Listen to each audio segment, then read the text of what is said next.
Welcome to Murder by Nature, where we discuss true crime, mysterious disappearances, and unsolved cases. I'm Jasmine, your host. So, it's been quite some time since I recorded an episode, and I kind of just disappeared. And I will say that was primarily just from all the hate and bullying that I was getting over the episodes that I was covering from various different people. And I think between that and the stress of everyday life, everything just felt like it was a little too much. So I stopped. And I doubted myself and the reasons why I was doing this. And then something snapped. And I decided that this is the community that people listen to. It's a hobby that people get into. And for me, it's something that I really enjoy diving into different cases, researching, and trying to understand the human mind of people that can perform these crimes. And I've decided that I'm going to continue to do it. So I do have a 4-part series with this case that we're going to be covering today. And I do want to thank all the people that I still see listening and subscribing to the podcast. It's been a long time since I've recorded, I want to say since February, and I still get weekly updates that people are listening to my episodes, which just every time I'm just like screaming, why are people still listening to this? I haven't recorded in so long. But it just shows that these cases are getting spotlight. People want to hear about what's happening. They want to dive in. They want to know. It's human nature for people to be a little bit nosy, especially when it comes to true crime. They like details, they like information. So I am going to say the one thing I will be changing as I'm going through these episodes, or kind of just diving into different cases on TikTok, which I haven't done since February either, is I'm not going to be releasing the full name of other people involved besides the victim and the convicted individual. So children's name I'll be leaving out, people involved in the case, all of that, I will just be referring to them as their first names. And that is how we'll kind of go through this for the next few times. But again, I want to thank you guys for listening and continue to listen. I don't know if you caught it, but I did also change the intro music. I just felt like this needed to be a fresh start. Well, I'm going to list the references for today's episode. We have allthat'sinteresting.com, Ellie.com, Wikipedia, crimelibrary.org, oxygen.com, The Cinemaholic, Evidence of Love, A True Crime of Passion and Death in the Suburbs, Dallas Observer, groups.google.com, Texas Monthly, biography.com, and acruelcrave.com. If you're into true crime shows, I'm sure we've all watched the Love and Death series on Max, starring Elizabeth Olsen. In this week's episode, we'll dive into the true story of Betty Gore and Candace Montgomery. In the 1980s, the American suburb with neatly mowed lawns and white picket fences, children at home with their mothers, fathers at work, and friends that felt like family, has long been used in the pop culture as a facade of normalcy, concealing chaos and violence. The suspicion of the suburbs was partly fueled by books and real-life cases such as serial killer John Wayne Gacy, a cheery suburb businessman who murdered more than 30 people in the 1970s. Though this story, we have betrayal, adultery, and murder. Two families who seemed to have it all just decided that they wanted a little bit more. This will be a 4-part series on our show. I do advise to listen with caution as we will dive into different details surrounding this case, and I want to ensure that we cover the events of this case in detail. So please, if you're not into all of the details, this is a case that I would skip. In 1977, when Candy was 28, she and her husband Pat Montgomery moved to Wadley, Texas, a suburb about 30 miles northeast of Dallas. Pat was an electrical engineer, and Candy was a stay-at-home mother to their 2 children. The center of their social world was the local Methodist church, where Candy and Pat befriended a local couple named Betty and Alan Gore. Betty was an elementary school teacher, and Alan worked for an electronics kind of major defense contractor, something really smart. From the outside, they seemed to be living the picture-perfect American dream. Now, we're going to go back a few years to the very beginning. Betty was born in 1950 as the first of 3 children. She led a rather good life, making her the center of attention. She was pretty, with an innocence about her, a beautiful smile, something that you just saw in Hollywood at that time. Now, this aspect did not waver when she got to college either. And when she was in college, Betty fell in love with the teacher's assistant in her math class, Alan Gore, only to marry him a short time after a sweet romance in 1970. Now, when she and Alan decided to get married, her family and friends were a little surprised. They couldn't see what she saw in him. Alan was small, plain, he had horn-rimmed glasses, puffy cheeks, and even at a young age, a receding hairline. He was shy, which also made him come off as snobbish. But to Betty, he was perfect. So the Kansas native moved around a bit with her growing family before they settled down in Collin County, Texas. Now, when their first child was born, Alan was working at Rockwell International, an electric company that worked with the military. And in 1976, Betty took a job teaching at an elementary school in a small town of Wiley, about 10 miles east of Plano.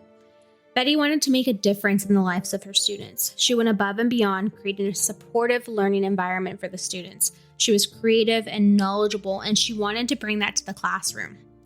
As she continued to teach, it started to take a toll on her mental health. With Alan's work, he had to travel a lot, and this felt like Betty was alone for days at a time, and her own job as a teacher was starting to leave her exhausted. Now, in spite of her unhappiness, Betty decided that she wanted to begin the new school year in the fall of 1978, but when she began it, she wanted them to have their second child. Now, she had a rough first child, so after postpartum, she was dealing with a lot of depression, anxiety, a lot of different feelings in that time. But this time she thought, if I can control the situation, this can be different. And I know a lot of us have those tendencies. If I can control this, it's going to be okay. I know I do. I don't like not having control, so I can see where she was going with this. But this time, in this pregnancy, she planned down to the exact week that the baby would be born, midsummer, so she wouldn't have to take any time off work. This was especially difficult since the Gore's sex life had dwindled to almost nothing. When they had sex, it was just movements instead of enjoyment.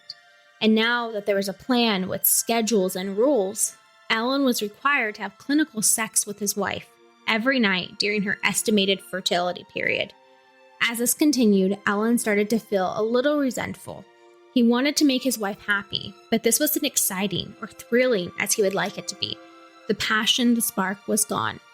One thing Alan always believed in, though, was marriages were forever. And when their sex life started to become routine and unimaginative, he wanted to know why. They enjoyed sex previously. There was nothing wrong with them when they were happy, but lately there was not much excitement in the bedroom. Alan was working hard, even though he didn't travel any longer because Betty had a deep-seated fear of being alone. Yet she frequently came home from school with tension, and she would end up spending most of their nights grading papers for the next day's class. When you don't spend a lot of time together in the evening, Alan thought, that usually leaves little to no interest in spending time in the bedroom. Alan was afraid that they were in danger of falling victim to complete boredom. When Pat Montgomery married Candy Wheeler in the early 70s, he was one of the brightest young electrical engineers at Texas Instruments.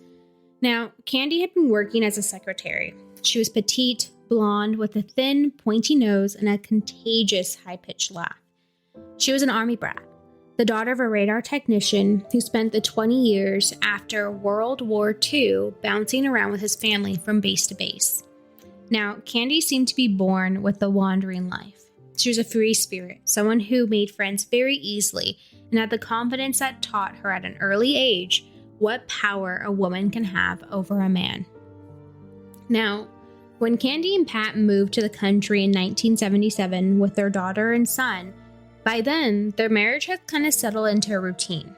Pat was providing everything Candy had ever expected from him. Candy didn't mind taking care of the children and their home, but she was growing bored of her life with Pat, and she started talking openly with friends about the possibility of having an affair. Now, Candy was very open about the kind of affair she was interested in. transcendent sex. She wanted fireworks, passion, and excitement, something that she was not getting right now. On the late summer day of 1978, Candy and Alan were both trying to make a play for the same ball and collided. It was a harmless bump and went unnoticed by everyone else on the court, except for Candy. It brought a revelation to her. Alan Gore smelt sexy. When she bumped into Alan Gore, she wondered, could a man like that make the earth move?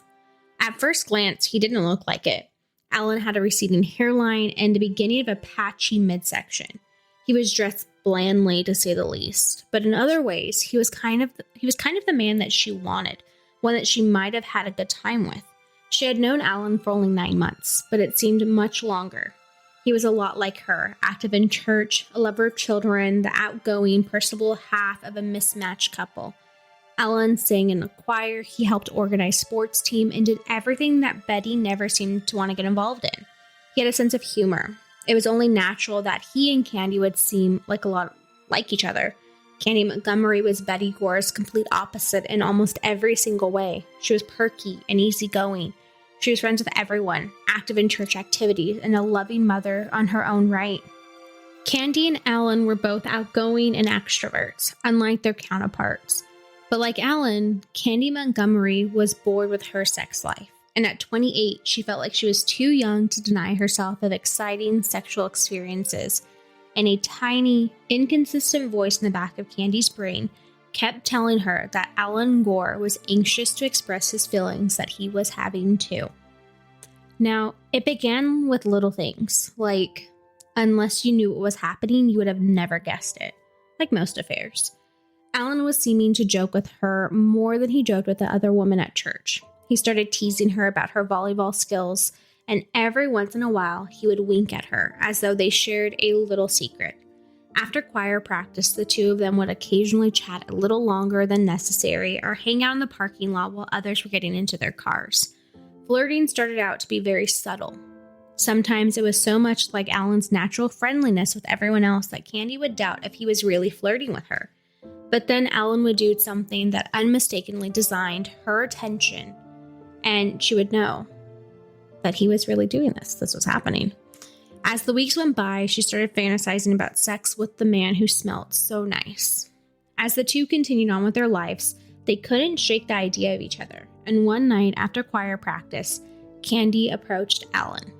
She told him that she had to talk to him about something. I've been thinking about you a lot, and it's really bothering me, and I don't know whether I want you to do anything about it or not, she said.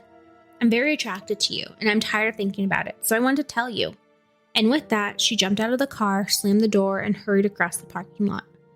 Alan felt shocked and flattered and a little ridiculous.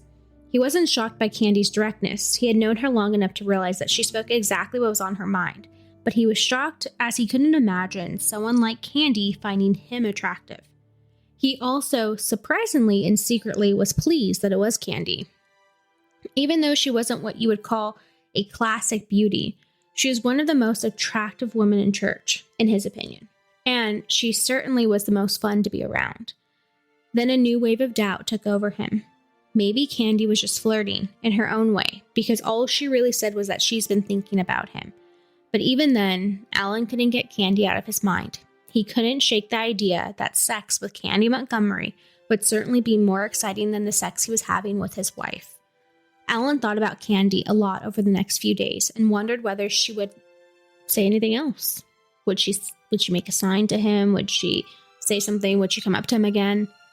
This kind of took over his mind for the next few days. He thought about calling her, but then felt silly and awkward. He also felt guilty of how different Candy was from his wife. Betty was sour as ever. Candy was always up, always busy, always self-confident, easygoing, and warm. Now, I do want to say, I don't like the thought that Betty was different or sour. That's just kind of how everyone described her. From kind of diving into this case, it seems more like Betty was very standoffish. She was very guarded. She didn't know how to express what she was feeling. She grew up in a small town.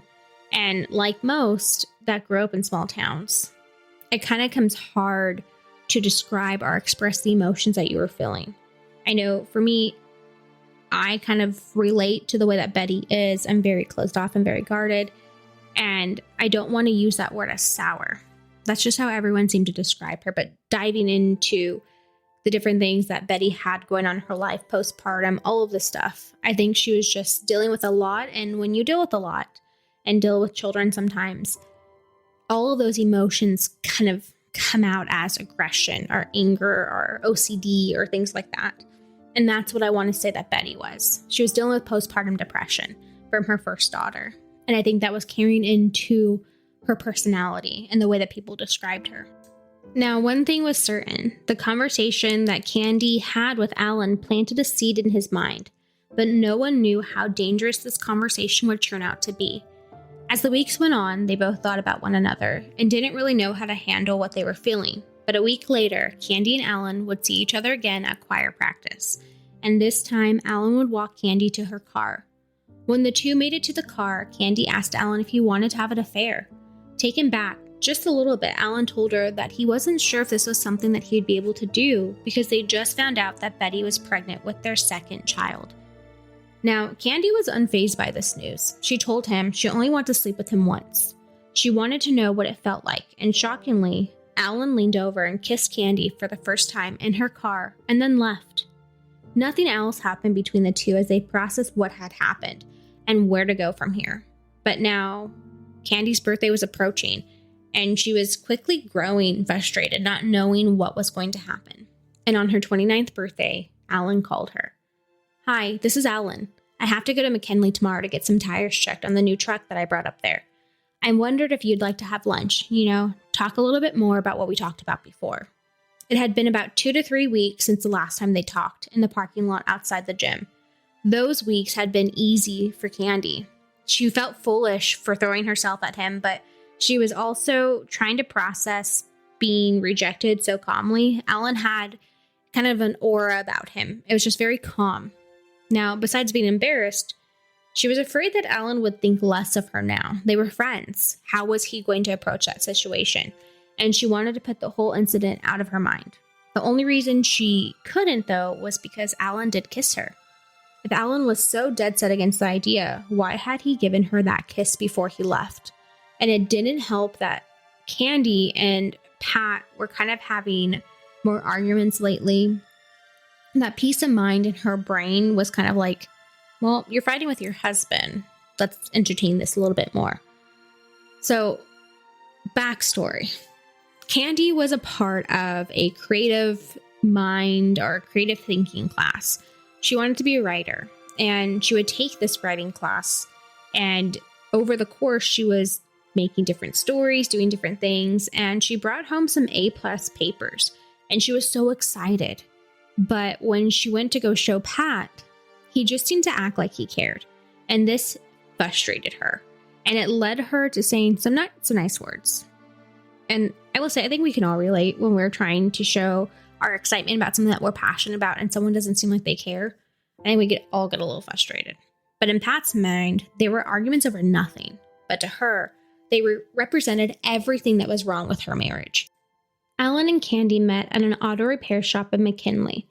Alan broke the ice right away by surprising Candy with a birthday card. On the front, it read, "For the last of the red hot lover."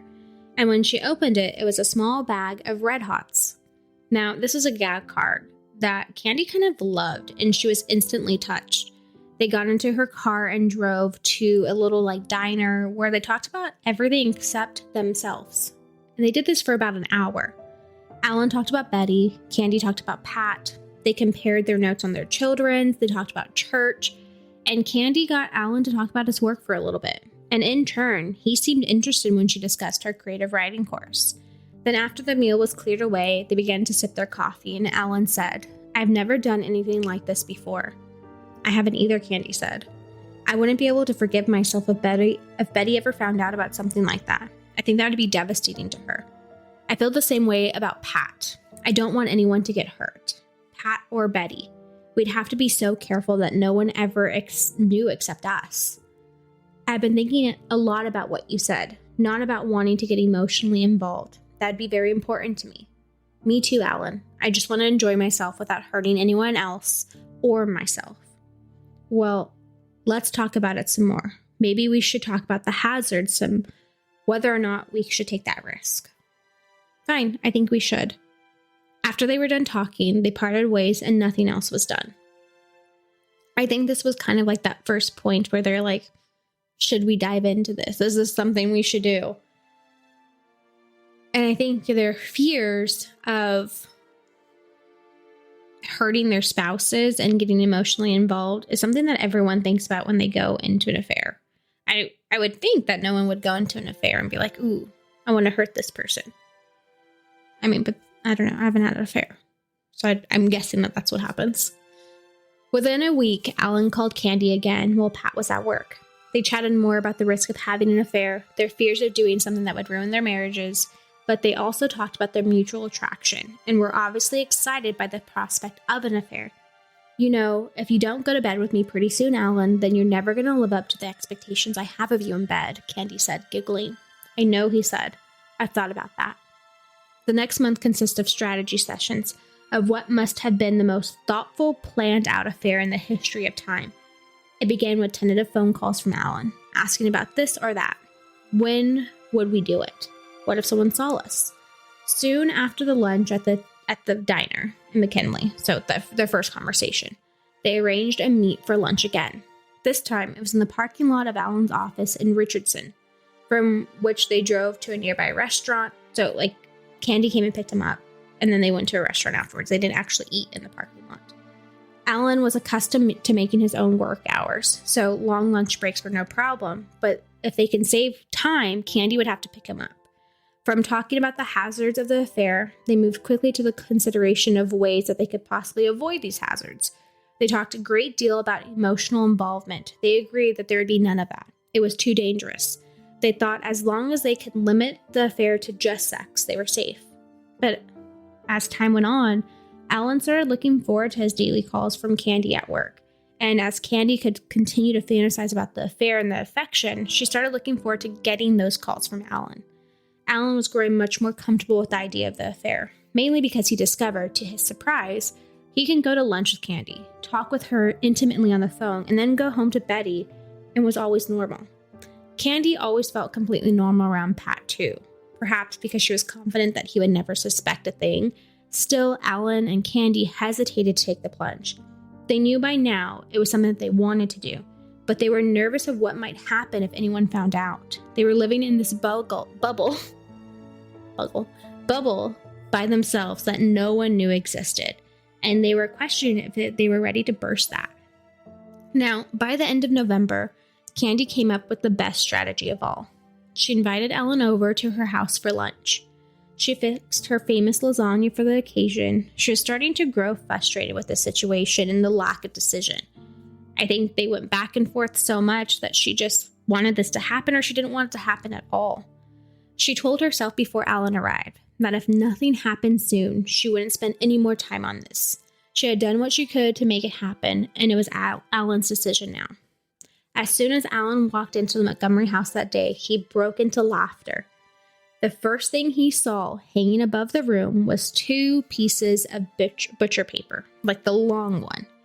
And on it, in a magic marker, Candy wrote, "Wise and wise not." She was making a list. From what she said, she was inviting him over to discuss the pros and cons, and she wasn't kidding. From their last conversation, Alan was letting Candy know that he was leaning towards not having the affair. He didn't know if he wanted to go down that road. He didn't know if he wanted to hurt Betty. After eating, they sat in the living room and went over the list one line at a time. They took the why not first. From the beginning, the most important one was fear of getting caught. But that really shouldn't be a problem, Candy said, if we're careful. Alan was much more concerned about one of the wise nots, farther down the list, the possibility that they would become emotionally involved. We need to think about what we're getting into, Alan said. Alan, as far as I'm concerned, this is just for fun. I'm not serious about it. It's just a companionship thing. We shouldn't be afraid of it. Whatever happens, we'll do it for a while, and then it'll be over. I'm afraid I might get emotionally involved, he told Candy. We just won't let that happen, she snapped back. As lunch continued, they started on the whys. Now, the The whys on the list were a great deal easier: a sense of adventure, a need for companionship. Candy hasn't gone so far as to put sex on the list, but they did discuss that one too. We'll always wonder if we don't do it, she said. I know, Alan said. It's up to you, Alan. I know I can do it. I know I can act like an adult in fashion and not take the unnecessary risk. I've made up my mind, so tell me what you want to do. Although they strategized this list, there was still no final answer that day. Alan left, and Candy thought to herself, how much farther can you go? They thought about what is the big deal of something like this? It should be natural. It wasn't that Alan Gore was her fantasy man or anything. She just wanted to take that action with someone. Now, over the next few days, Alan thought about this. Is this something he really wants to do? Is this something he wants to get into? Is this something that he wants to take that step in? Now, as the days passed on, Alan called Candy again. I've decided I want to go ahead with it, he said. This made Candy excited. She knew that this is what she wanted and decided in that moment there needed to be ground rules established. A logistical problem had to be worked out, but they had to have the answers to it. This affair would be conducted properly, she said. As Candy was getting ready to jump headfirst into this, she wrote down a list of rules that they must follow and agree on before anything physical happens. The rules came easy for her, as she didn't want an emotional connection, just a physical one. So she took a piece of paper and wrote the following. 1. If either one of them wanted to end the affair for whatever reason, it would end, no questions. 2. If either one of them became emotionally involved, the affair would end. 3. If they ever started taking risks that shouldn't be taken, the affair would end. 4. All expensive food, motels, gasoline would be shared equally. 5. They would only meet on weekdays while their spouses were at work. 6. Candy would be in charge of fixing lunch on the days they met so that they could have more time. They figured that they would need all of Alan's 2-hour lunch period. 7. Candy would be in charge of getting the motel for the same reason. 8. They would meet on Tuesdays or Thursdays, once every 2 weeks. This was because Candy was only free on those days when her little boy attended Playdate preschool at the church. She took him each Tuesday and Thursday from 9 to 2, but she figured that she would need 3 out of the 4 of those school days to run other errands. And finally, after going back and forth for weeks and weeks, they finally checked off every possible precaution, and they set a date for the affair to begin. December 12th, 1978. Now, that brings us to the end of part 1 on this 4-part series. We're going to break this series down into the different events that took place in this entire case. If you've watched Love and Death, you know what comes next. And next week we'll dive into that part of this story. My thoughts on this case in this section is, I think as every neighborhood or community kind of has these little pockets, you always have those selected few that always think the grass is greener on the other side. And in this case, you had a friend group where 2 of the spouses thought that it would be easier because they saw all the fun things that happened within that person. They saw the fun stuff at choir, at volleyball, doing all these different things. They saw how they interacted with their children, and they thought this might be fun and exciting and wanted to take that leap, not thinking about how their spouses or other people in the community would take that news if it ever came out. And I felt like from reading the book on the story and everything else, Candy was a little pushy. She knew what she wanted, but I don't know if she so wanted Alan or she just wanted to do it. I felt like she felt superior to everything. But that's just my take on this for this part. Now, that brings us to the end of this episode. As always, thank you for listening to Murder by Nature. If you enjoyed our show, please rate us and review us on Apple Podcasts, Spotify, or any streaming platform that you're currently on. And be sure to come back next Monday for part 2 of this 4-part series. Until then, I am your host. Don't forget to stay safe, don't get murdered, or murder people, you lovely humans.